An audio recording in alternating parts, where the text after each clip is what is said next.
মাজরাই দরবার শরীফ new town Rajarhat Pirzada Rakibul Aziz বাক্তারি আল জালাল ওনার বড়দাদু শুয়ে আছে মেটোয়া পুরুষ আপনার কান খুলি হামিদ জালাল আল জালাল কথা বললেন ওনার দাদু শুয়ে আছে মাজরাটি ওনার আব্বা শুয়ে আছে খড়িবেড়ি কদিন আগে জলসা ইসালে সব আমি গিয়েছিলাম ইসালে সবে আমি গিয়েছিলাম ওনার বড়দাদুর একটা ইয়া আছে খানকা মসজিদ আছে আজান হয় নামাজ হয় 5 ওয়াক্ত এয়ারপোর্ট দমদম আমাদের যে ইন্টারন্যাশনাল এয়ারপোর্ট যে বিমানবন্দর ওখানে একটা মসজিদ আছে শুনেছেন না ওর তলায় না আমি নেমেছি মোরাকাবা মুশাহাদা জিকির করতে অনেক মিনিমাম 25-30 ফুট নিচে একটা গুয়া মতন করা আছে সেটা এখন আছে যে নবীর উম্মতিগণেরা ও আমার ভাইজানেরা আল্লাহ পাকের বান্দা বান্দীরা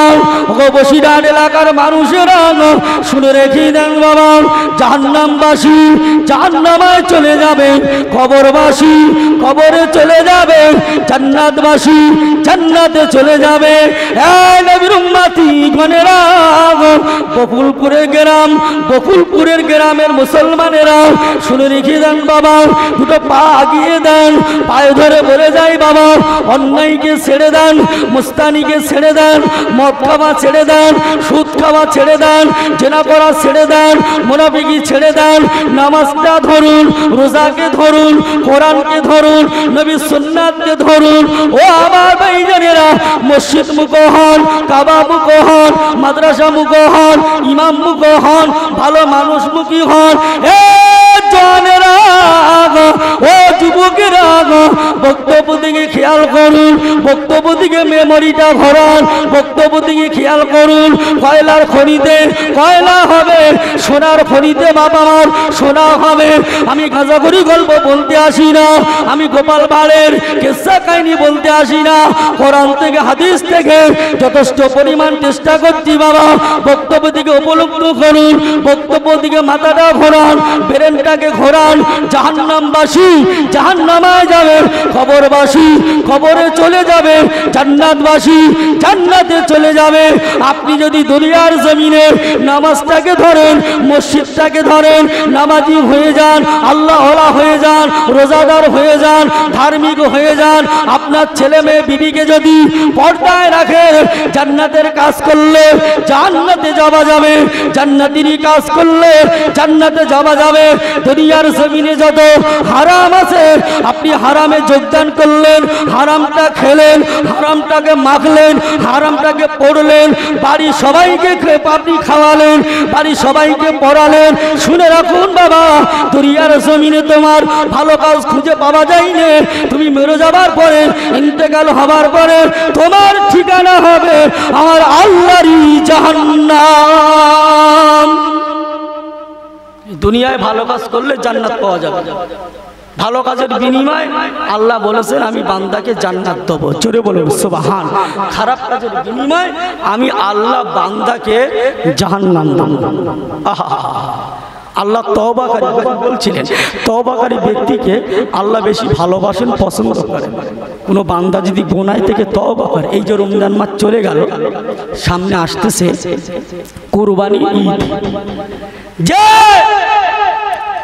আমাদের কাছে কত এসেছিল 21 থেকে কত 27 কত 29 কত এসেছিল না আমরা যদি তওবা না পড়ে কি তওবা পড়ে যদি গোনাটা মাফ করাতে পেরেছি দরখাস্ত করে পেরেছি তাহলে কপালটা ভালো তকদির ভালো আর সব রাত পেলাম গেলাম না রোজা রাখলাম না যত শরীর খারাপ হয় রমজান মাসে কিছু মুসলমানদের গ্যাস অম্বল হ্যাঁ অল আউট হয়েছে ডায়রিয়া হয়েছে কলেরা হয়েছে 11 মাস খালি আরে বেঈমান রমজান মাস আল্লাহ বলেছে আল্লাহর হুকুমটা আদায় করবি হ্যাঁ আল্লাহর হুকুমটা আদায় করবি রোজা রাখবি ইফতারি করবি তারাবি করবি সেহরি করবি জাকাত দিবি ফিতরা দিবি দান করবি এর যা এর বরকত এর মানে অবদান আমার আল্লাহ নিজে হাতে দেবে বলেছেন জোরে বলুন সুবহান হিসাবগুলো ছেড়ে দিলি যে কথা বলছিলাম ফিরে আসো আল্লাহর বান্দা জুলকিফার জেনা মস্ত বড় জেনাখোর তৎকালীন সময় 8 থেকে 10 লক্ষ টাকা জেনা করতেন। ঘরের কিছু যুবক জেনা করে, ক টাকা হয়েছে বাপ, ক টাকা? এত ফোন করিস কোথায়, এত মেসেজ করিস, হোয়াটসঅ্যাপ করিস কোথায়? তোর 20টা লড়ি আছে নাকি বর্ডারে খাটে? এত রাত জাগিস রাস্তার মোড়ে, বাঁশতলায়, ঘরে বিবির ভয়তে, বউ আছে, দুটো বাচ্চা আছে, আবার প্রেম করছে। কত বড় হাইব্রিড হারাম ঘর, মানে কল-লাইন করছে। হ্যাঁ, ফাঁকা মাঠে আমি রাত বিরাত চলি, বাঁশ গাছের গোড়ায়, কি কালো মেনে ভুগুর ভুগুর ভুগুর ভয় লাগে, ওর ভয় লাগে না, ফোন করেই যাচ্ছে। আর সে কিরাম মেয়ে এসে সেও ফোনে কথা বলছে। হারাম খুরি, কত করবি বাবার? হ্যাঁ, কত করবি? ছেড়ে দে, ফিরিয়ে আয়। এখন বেঁচে থাকার লড়াই, ইমানই লড়াই, বেঁচে থাকার লড়াই, বেঁচে থাকতে হবে, লড়াই করতে হবে, ইমানটাকে বাঁচাতে হবে, ঠিক কি না? আল্লাহ পাকের বান্দা জুলকিফার মস্ত বড় জেনাখোর। নবীর উম্মতি গুনেরা, ও আমার ভাইজানেরা, ও সোনার মাইনারা, ওই জুলকিফার আল্লাহর বান্দা বাজারেতে চলে গেল। যে বাজারে মেয়ে ছেলে কেনা বেচা হয়, তৎকালীন সময় একটি বাজার ছিল, ওই বাজারে মেয়ে ছেলে উঠত, মেয়ে ছেলে কেনা বেচা হয়। যখন আপনি জানবেন গরুর কিছু বাজার আছে, ছাগলের কিছু বাজার আছে, ওর দুম্বা মহিষের কিছু বাজার আছে, সেখানে মোষ বিক্রি হয়, গরু বিক্রি হয়, দরদাম করে। তৎকালীন সময় একটি বাজার ছিল, ওই বাজারেতে মেয়ে ছেলে বিক্রি হতো, খরিদ হতো, কেনাকাটা হতো। আল্লাহ পাকের বান্দা ওই জুলকিফার ওই সময় বাজারে চলে গেলেন, একটি মহিলাকে পছন্দ হয়ে গেলেন, আইবুড়ো মহিলাকে পছন্দ হয়ে গেলেন, জন মেয়েকে পছন্দ হয়ে গেলেন। ওই মহিলার সঙ্গে দরদাম করে কেনা বেচা হয়ে গেল। ওই মহিলাকে নিয়ে ঘরেতে চলে আসলেন, বাড়িতে চলে আসলেন। নবীর উম্মতেরা, মুসলমানেরা, খেয়াল করে শুনবা, ওই সময় ওই মহিলাকে কিনে এনে ঘরের ভিতরে ঢুকিয়ে দিলেন। মহিলাকে বললেন, আমি তোমার খরিদ করলাম, কিনে আনলাম, তোমার পাওনাটাকে বুঝে দিলাম, তুমি এবারে তৈরি হও, রেডি হও, আমি কিছুক্ষণ পরে আসতেছি। বাজার থেকে খরিদ করে মহিলাকে কিনে এনে বলেন ঘরের ভিতরে ফ্ল্যাটে ঢুকিয়ে দিলেন, তুমি তৈরি হও, আমি আসছি, আমি কিছুক্ষণ পরে আসতেছি। তুমি তৈরি হও, আমি কিছুক্ষণ পরে আসতেছি, তুমি তৈরি হও। আহা, তুমি তৈরি হও।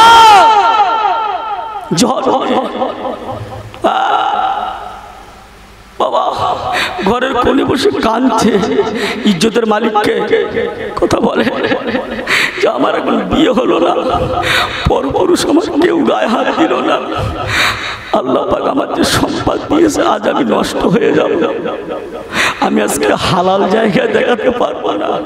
ওই মহিলাটা কিছু টাকার অভাবে বিবাদে পড়েছিলেন, মুসিবতে পড়েছিলেন, টাকা না হলে চলতে পারবে না, এমন একটা কন্ডিশন।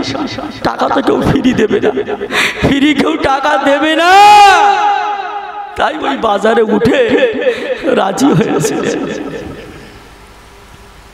জুলকিফার বলে চলে গেলেন রেডি হতে, মহিলাকে বলে তুমি রেডি হও।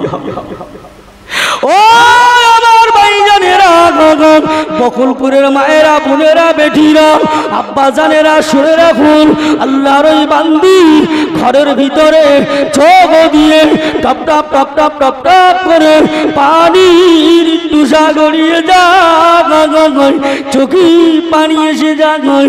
আল্লাহর কাছে দুটো হাত তুলে কাঁদেন, আল্লাহ পাক আমি কি ক্ষতি হয়ে যাব, আমি কি মুসিবতে পড়ে যাব, জাহান্নামের কথা মনে পড়ে যায়, কবরের কথা মনে পড়ে যায়, জেনা করলে কি শাস্তি আছে, মিথ্যা কথা বললে সে কি শাস্তি আছে, জেনা করলে কি শাস্তি আছে, কেউ যদি ইচ্ছাকৃত ভাবে জেনা করে তার কি শাস্তি আছে, কেউ যদি ইচ্ছাকৃত ভাবে সুদ খায় তার কি শাস্তি আছে। 1 টাকা পরিমাণ কোনো মুসলমান যদি সুদ খান হয়, ওর নিজের আব্বার স্ত্রীর সাথে, ওর নিজের আব্বার স্ত্রীর সাথে, মানে ওই ছেলের মায়ের সাথে 36 বার জিনা করার গুনাহ হবে এক টাকা পরিমাণ সুদ খেলে। ও আবার ভাইজানেরা, লক্ষ্য করলে দেখা যায়, দেখতে পাওয়া যায়, খবর নিয়ে দেখতে যা, মুসলমানদের কিছু ঘর আছে, খবর নিয়ে দেখতে যা, তারা সুদখোর, ঘুষখোর, মুনাফিক, চিটিংবাজ, সুদ খেতে ভালোবাসে, বেঈমানি করতে ভালোবাসে, লটারির টিকিট কাটতে ভালোবাসে, সুদে টাকা কাটাতে ভালোবাসে। লটারির টিকিট খোর বেড়ে গেল, সমাজে লটারির টিকিট খোর বেড়ে গেল। সুদখোর যাবে জাহান্নামায়, মহিলা সমিতি যাবে জাহান্নামায়, সারদা যাবে জাহান্নামায়, গ্রুপ লোন যাবে জাহান্নামায়, লটারির টিকিট খোর যাবে জাহান্নামায়। নবীর উম্মতিরা, ওই মহিলা জুলকিফারের কথা মতন ঘরের ভিতরে বসে বসে বসে বসে বসে বসে বসে বসে নিরালা নির্জন জায়গায় চোখের পানিটা ছেড়ে দেয়, বুক ফেটে যায়, এত কান্না কাঁদে, এত কান্না কাঁদে, কান্নার রোল উঠে যায়, কান্নার রোল উঠে যায়। ওই বান্দি আমার আল্লাহকে বলেন, আল্লাহ আমি কি আজকে নষ্ট হয়ে যাব? আমি কি বেকার হয়ে যাব? জীবনে আমার কোনোদিন গায়ে কেউ হাত দিল না, পর পুরুষেরা হাত দিল না, আমার নজরটা কেউ দেখতে পেল না, আমার চেহারাটা কেউ দেখতে পেল না। ও রব্বুল আলামিন আল্লাহ, আপনি আমাকে হেফাজত করুন, আপনি আমাকে বাঁচান। দোয়া চাইতে চাইতে আল্লাহ পাকের বান্দা ওই জুলকিফার ঘরের ভিতরে ঢুকলেন, দেখলেন কান্নার আওয়াজ, কান্নার রোল উঠে গেল, মেয়ে মানুষের কান্না। জুলকিফার থমকে দাঁড়িয়ে গেলেন, জুলকিফার আল্লাহর বান্দা দাঁড়িয়ে গেলেন। ওই সময় ওই মহিলাকে ডাকলেন, ওই মেয়েকে ডাকলেন, ও মহিলা তোমার চোখে কেন পাবি? তুমি কেন কাঁদো? কি জন্য কাঁদো? তোমার টাকাটা কি কম হলো? বলো আর কিছু টাকা দিয়ে দেই। তোমার টাকা কি কম হয়ে গেল? বলো আর কিছু টাকা দিয়ে দেই। ওই আল্লাহর বান্দা জুলকিফার জেনাফার, মস্ত বড় জেনাফার, বারবার বলছে তুমি তো আজকে আনন্দ করতে এসেছো, তোমার মুখে পাবো হাসি, তোমার মুখে পাবো ভালো কথা, তুমি কেন কাঁদছো? টাকা যদি লাগে বলো। ওই সময় আল্লাহর বান্দি বলেন, ও আল্লাহর বান্দা, ও আল্লাহর বান্দা, আমি টাকার অভাবে, টাকার জন্য আজ পর্যন্ত আমার গায়ে কেউ লোভে হাত দিতে পারলো না, আমার মুখের দিকে তাকাতে পারলো না। এই জগতের মহিলারা, এই বকুলপুরের মেয়েরা, এই বসিরহাটের মেয়েরা, শুনে রাখো, শুনে রাখো, আমি তোমাদেরকে বলে গেলাম, মা পা দুটো আগিয়ে দেন, পায়ে ধরে বলে যাই না, পরপুরুষের মুখটা দেখাস না, পরপুরুষের মুখটাকে দেখাস না, চেহারাটাকে দেখাস না। আল্লাহ পাকের বান্দা, আল্লাহ পাকের বান্দা জুলকিফার ওই সময় বলেন, তোমার কি টাকার দরকার? আর কিছু যদি টাকা লাগে আমাকে বলো, আমি তোমার টাকা দিয়ে দেই, তুমি কেঁদো না, কেঁদো না। ওই সময় আল্লাহর বান্দি বলেন, ও আল্লাহর বান্দা জুলকিফার, শুনে রাখো, আমি টাকার জন্য কাঁদি না, জীবনে এত বড় হলাম, এই বয়সে আমার গায়ে কেউ আঙুল ঠেকাতে পারলো না, আমার গায়ে কেউ আঙুল ঠেকাতে পারলো না, আমার চেহারা কেউ দেখতে পারলো না। টাকার অভাবে আমি তোমার কথা মতন রাজি হয়ে গেলাম, টাকার বিনিময়ে আমি চলে আসলাম, তবে আমার জাহান্নামের কথা মনে পড়ে গেল, কবরের কথা মনে পড়ে গেল, জেনা করলে কি শাস্তি আছে সেটা আমার মনে পড়ে গেল। তাই আমি আমার আল্লাহর কাছে কাঁদি। ওই সময় আল্লাহর বান্দা জুলকিফারে মনে দয়া হয়ে গেল, মায়া হয়ে গেল। ও মহিলা আর কেঁদো না, কেঁদো না, আর কেঁদো না। জীবনে অনেক অন্যায় করেছি, জীবনে অনেক পাপ করেছি, জীবনে অনেক অন্যায় করেছি, জীবনে অনেক পাপ করেছি, নফসের উপরে জুলুম করেছি, অত্যাচার করেছি। তবে তোমার মতন মেয়ে আমি জীবনে খরিদ করে আনি না, জীবনে কিনে আনি না। অনেক জেনা করেছি, অনেক কিছু করেছি, কেউ কিন্তু আমাকে সতর্ক করি না, কেউ কিন্তু বলি না। তবে আমি কথা দিলাম, তুমি আমার ক্ষমা করে দাও, তোমার টাকা ফেরত দিতে হবে না। আমি জীবনের মতন তওবা করে নিলাম, আমি আর জীবনে জেনা করব না। আল্লাহর বান্দা চুলকি পার তওবা করে মুসলমান হয়ে ঈমানের কলেমা পড়ে আল্লাহ আল্লাহ আল্লাহ আল্লাহ আল্লাহ আল্লাহর ওলি হয়ে গেলে। জোরে বলা যাবে না সুবহানাল্লাহ? নারায়ে তাকবীর। জোরে বলেন না নারায়ে তাকবীর। একবার দরুদ শরীফ পড়েন, আল্লাহুম্মা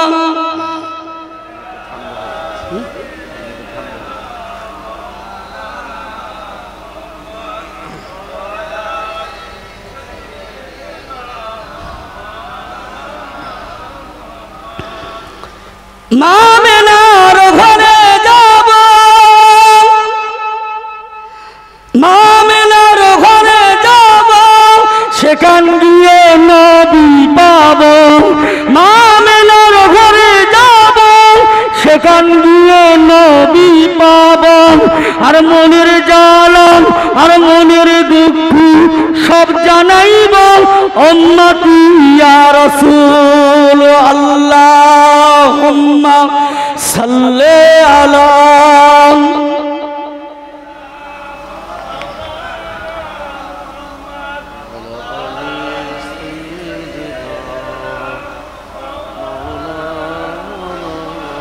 আমার ভাই জানেরা, আমার আব্বা জানেরা, তালিমে আল্লাহ পাকের বান্দা বান্দি জুলকিফারের কথা বললাম, শুনলেন? তবে আমল করবেন, ঘরের ছেলেদের মেয়েদেরকে বিবিদেরকে বলবেন চেহারা যেন আগলা করে ফাঁকায় না বার হয়। ঘরের বিবিরা এখন পেট বার করে মাথা আগলা করে পিঠ বার করে ষাঁড়ের মতন ঘুরে বেড়াচ্ছে। এ মুসলমান না গায়ের কম চেনা যায় না, আসে না নাই? ছি ছি ছি, লজ্জা করে না? তুমি তোমার স্বামীকে সেজে দেখাবে সুন্দরভাবে, ঘরের ভিতরে স্বামী বাজারে গিয়েছে বাড়ি আসবে, কি সাজবি রে মেয়ে? এই মা, কি সাজবি? কি আছে দুনিয়ার? কত মেডিসিন আছে, বাক্স বাক্স বাক্স কিনে নে ঘরে।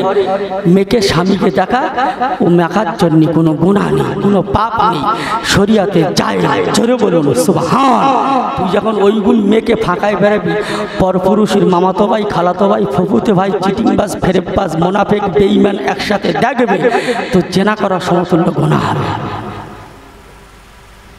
তোর জন্য তুই মেয়ের মতন পর্দা কর, বরকা পর। এখন তো আবার স্টাইলের বরকা হয়েছে, ঢিলা ঢালা বরকা পরে না, টাইট ফিট, মানে কথায় পিকআপ ক্লাস গিয়া, পিকআপ ক্লাস গিয়া। যুবক ছেলে ঠিক বুঝতে পারছে যে এটা পিকআপ, এটা গিয়ার, এটা ক্লাস। মারাত্মক কি হারায় ও চোখি অল আউট হয়ে কি ঘরের বউটা তো এরকম না। তো তুই তোর ঘরের বউটার সালসা খাবা, ভিটামিন খাবা, টনিক খাবা, আপেল খাবা, আঙুর খাবা, খাবা, তোর বউ এরকম কুমড়ির মতন হবে। তুই পরের বোরপা নজর, তুই পরের বোরপা নজর দিচ্ছিস কেন? তাহলে কি যাচ্ছে?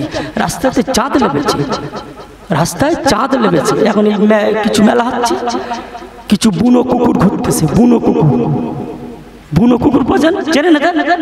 ষাঁড়ের মতন ঘুরতে, ছোট ছোট কাগজের নাম্বার লিখে ঘুরতেছে, এরকম দেখাচ্ছে নাম্বার, ফোন নাম্বার। ছি ছি ছি, ওর ভালো করে খোঁজ নিয়ে দেখে যাবা, ওর বাড়ি দুটো বাচ্চা রয়েছে, আর এই আইগুলো মেয়েটা নষ্ট হবে বলে ওর সাথে যোগাযোগ করছে। কুকুর, বুনো কুকুর, বুনো বুনো মেয়ে। হ্যাঁ, লজ্জা লাগে না? ফিরে আয় এখন, দেশের অবস্থা ভালো না, ফিরে আয়, বেঁচে যাবে, ফিরে আয়, আল্লাহর পথে আয়। আমার যুবক ভাইরা দুটো পা ধরে বলে যায়, পা ধরে বলে যা, পা আগিয়ে দে, বলে যা বাপ ওসব কাজ আর করিস না বাপ, ছেড়ে দে, ছেড়ে দে। ঘরের বউটাকে ভালো শাড়ি জামা ভালো করে কিনে দে, পরা সাজা খুব সুন্দর লাগবে। পরের বউ পরের মেয়ের পানে আর নজর দিতে হবে না, চোখ ভালো থাকবে, ইমান ভালো থাকবে, সব ভালো থাকবে। ঘরের বউটাকে সাজা, যত দামি পাউডার ঘরের বউটার মাখা। আর এখনকার ঘরের কিছু বউ আছে না, ছেঁড়া সায়া, ছেঁড়া শাড়ি, ব্লাউজ ফেটে গেছে, দাঁত মাজে না, হ্যাঁ হ্যাঁ, কিলোমিটার করে ঘুরতে কি টেনশনে আসে, ওর যত টেনশন। আর তোর স্বামী লেসতেছি ইনকাম করি, তুই খাবি আর সাজবি, স্বামীর দেখাবি। তোর স্বামী অন্য মেয়ে ছেলের কাছে ফোন করবে কেন, অন্য মেয়ের কাছে যোগাযোগ করবে কেন, অন্য জায়গায় যাবে কেন? তোর জন্য পাগল হয়ে থাকবো সবসময়। এমন সাজা সাজবি ও দেখে দম বার, এমন সাজা সাজবি ও যখন দেখে দম দম ফেটে মরে যাবে যে আমার বউ এরম হয়ে গেছে হঠাৎ করে, এত সুন্দর দেখাচ্ছে। কি তোর স্বামীটা জেনা করে, ও আর জেনা করতে পারে, ও কারুর নাম্বার দেবে আর নাম্বার নেবে। ফিরে আয় মা, ফিরে আয়, শরিয়াতের আয়না, শরিয়াতের সাথে চলে আয়, সব ঝামেলা ছেড়ে দে, ভালো হয়ে যায়। আল্লাহ আল্লাহ রসুলকে মহব্বত কর, হ্যাঁ, পর্দা নসীন হয়ে চল, হ্যাঁ, দিন ও শরিয়াতের ভিতরে চলে আয় মা। আর ঝামেলা পাকা ঝামেলা করিস। যত মুসলমানদের কোর্টে যাবে এই বসিরাটে দেখবে, যদি 100 মানুষ থাকে 10 জন হিন্দু, 90 জন মুসলমান, যে কোনো একটা কেসে গন্ডগোল। বেশি দেখছে এখন সবাই এক ছেলের মা, 2 ছেলের মা, কি বিয়ে হয়ে সবে 6 মাস, এইসব কেন রে? কি এসব কেন? বিয়ে করেছি দেখে সুন্দরভাবে সংসার করবি, খাটবি ঘুরবি, খেটে খাবি ঘুরবি, নামাজ কালাম পড়বি, হ্যাঁ, আল্লাহর হুকুমকে মেনে চলবি। তুই থানায় যাবি কেন, কোর্টে যাবি কেন, তোর বাড়ি পুলিশ আসবে। ছেড়ে দে বাপ, ছেড়ে দে, ছেড়ে দে। মেয়েদেরকে বড় কথা বলবেন না, বড় নজরে তাকাবেন না, মারবেন না, মেয়েদেরকে মারতে নেই। অনেক কিছু আছে মুসলমান মেয়েদের চুল ধরে, হ্যাঁ, উল্টো পাল্টা জায়গা মারে, খুশি মারে। কেন রে? তারা কোথায় থেকে এসে তোর কাছে রয়েছে, কি জন্য, কি জন্য রয়েছে? বাপ মা সব ময়া ভাই বোন ছেড়ে তোর কাছে রয়েছে, তুই মারবি? তোর কি মারার জন্য শরিয়ত বলেছে, কোরআন বলেছে, নবী বলেছে, এই কথা বলেছে যে তুই বিয়ে করে নে মার? ভুল হতেই পারে, ওরা বেকাহারে তৈরি, কিসে বেকাহারে তৈরি, ভুল হতেই পারে, সংশোধন করে নে। একবার ছাড়া 5 বার বল, সে বুঝে যাবে। আমার বাপেরা হাতে ধরে পায়ে ধরে বলে গেলাম, জঘন্য পরিবেশ, জঘন্য চরিত্র, হারাম নিয়তটাকে ছেড়ে দিয়ে ভালোর উপরে প্রতিষ্ঠিত হন। মাতা কবু রসুল ফাখুজুহু ওমানাহাকুম আনহু ফান্তাহু। আমার নবী পাক নিজেই বলেছেন, আমার উম্মাতানিরা, তোদের দিকে লক্ষ্য করে আমার নবী বললেন, তোদের ভিতর থেকে জঘন্য পরিবেশ, জঘন্য চরিত্র, হারাম নিয়তটাকে দূরে সরিয়ে দিয়ে ভালোর উপরে প্রতিষ্ঠিত হ। আমার আল্লাহ পাশাপাশি একই কথা বললেন, আমার বান্দারা, তোদের ভিতর থেকে জঘন্য পরিবেশ, জঘন্য চরিত্র, হারাম নিয়তটাকে দূরে সরিয়ে দিয়ে ভালোর উপরে প্রতিষ্ঠিত হয়।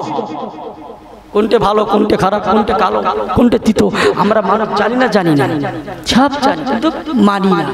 আবু জেহেল অনেক জানতেন, সাজ্জাদ, নমরুদ, ফেরাউন জান্নাত বানিয়েছিলেন, জানতেন না, সব জানতেন, কিন্তু মানতেন না। জানার নাম মুসলমান না, মেনে নেন। আর চিটিংবাজি করবেন না, কারোর সাথে অওতা খেলাপ করবেন না, আমানতকে খেয়ানত করবেন না, মিথ্যা কথা বলবেন না। ভাইরা আমার, ফিরে আসুন। এখন আমার আপনার বেঁচে থাকতে হবে, লড়াই করতে হবে, আন্দোলন সুন্দর সব কিছু করতে হবে বেঁচে থেকে। এর ভিতরে নামাজ কালাম কাজা করলে হবে না। আগে বড় কাজ হলো আপনার নামাজ, বড় কাজ, ইমানি দায়িত্ব নামাজটা পড়বেন, আন্দোলন করবেন। নামাজ না পড়ে আন্দোলন করা, চেল্লাবিল্লি করা, ওতে কোনো লাভ হবে না, ওতে কোনো লাভ হবে না। কোরআনের আইনটাকে মেনে আন্দোলন, তারপরে নামাজটাকে পড়, কোরআনটা একটু পড় বাপ, তারপরে আন্দোলনে যা, ময়দানে লাভ। এত ফালতু নামাজ কালাম না পড়ে, হ্যাঁ, ওই হই করে শুধু সার হয়ে যাবে। হই হই করে আমরা তো নিজেই আল্লাহ যেটা বলেছে তাকে ভুলে গেলাম, আল্লাহর কথা ভুলে গিয়ে ওই যে আমরা এখন আমাদের ভারতের ওই হারামখোরকে মেনে এনেছিলাম, হ্যাঁ, যখন পরিবেশ চলে গিয়েছিলাম। এই জন্য তো আমাদের বিপদ আসতেছে, মুসিবত। আল্লাহ তো বলে দিয়েছে, নবী তো বলে দিয়েছে, হ্যাঁ, নবী তো বলে দিয়েছে জালেম বাদশা তোদের উপরে দিয়ে অত্যাচার করা। কেন? তোরা কোরআনের আইন থেকে বাইরে চলে যাচ্ছে, নবীর হাদিস থেকে বাইরে চলে যাচ্ছে। আল্লাহ কোরআনে বলেছে সুদ খাস না, আমরা খাই না। আল্লাহ বলেছে নামাজ কাজা করি, নামাজ পড়, কোরআনে বলেছে আমরা নামাজ পড়ি। তাহলে আল্লাহকে মানি না, আমরা এই মুদিকে মানছিলাম। তাহলে মুদি এখন আমাদের পেটবে না। এখন যদি ভস করে আইন পাশ হয়ে যায়, আর 6 মাস পরে দেখতে পাবেন কি হচ্ছে, কি হবে, কি হচ্ছে দেখতে পাবেন। তাই বলে গেলাম, সতর্ক হন, ভালো হন, আল্লাহ আপনাদেরকে মাফ করে দেবেন, ক্ষমা করে দেবেন। একদম গোদা বাংলায় সরল মনে, ভালো মনে আমি আপনাদেরকে কিছু কথা বললাম।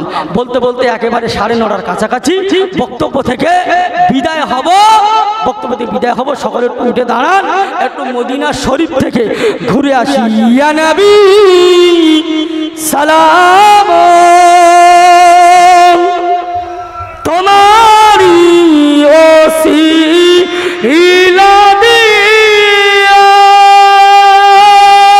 কান্দিলেন নবী আদম, ও মহা হইল মাবুদ অন্তরিত কবুল করি ইলেন সালাম ইয়া রাসূল।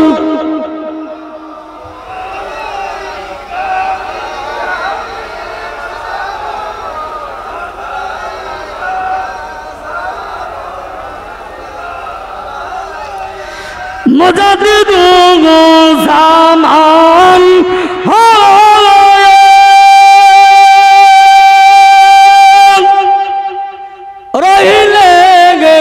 ফুরফুরার জমিন তারি সিলসিলা হতে সালাম পাঠাইলাম আপনাকে নবী সালাম।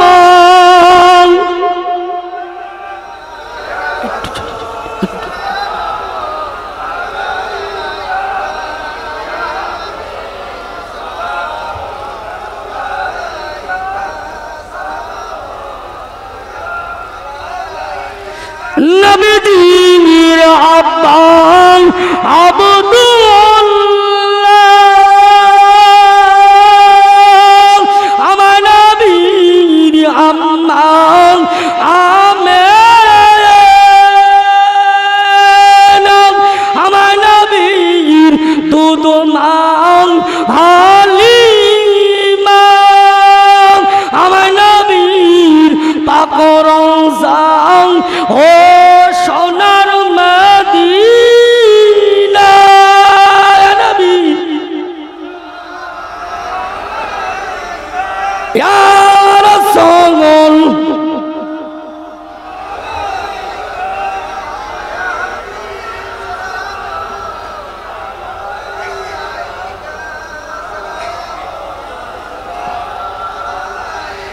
যে যেখানে আছেন ঠিক হয়ে যায়। ইয়া রাব্বি সাল্লু আলাইহি দরুদ শরীফ আল্লাহুম্মা সাল্লি আলা। ভাইরা আমার, আপনারা এতক্ষণ শুনলেন, আমার খুব ভালো লেগেছে আপনাদের দেখে। যে কজন বসে আছেন প্রায় মুখে দাড়ি সাপ, এখানে যুবক ছেলে একটাও নেই। এর এখানে আসবে না, যুবক আসবে না। ও যুবক যেখানে পেট বের করে মেয়ে ছেলে থাকবে, পেট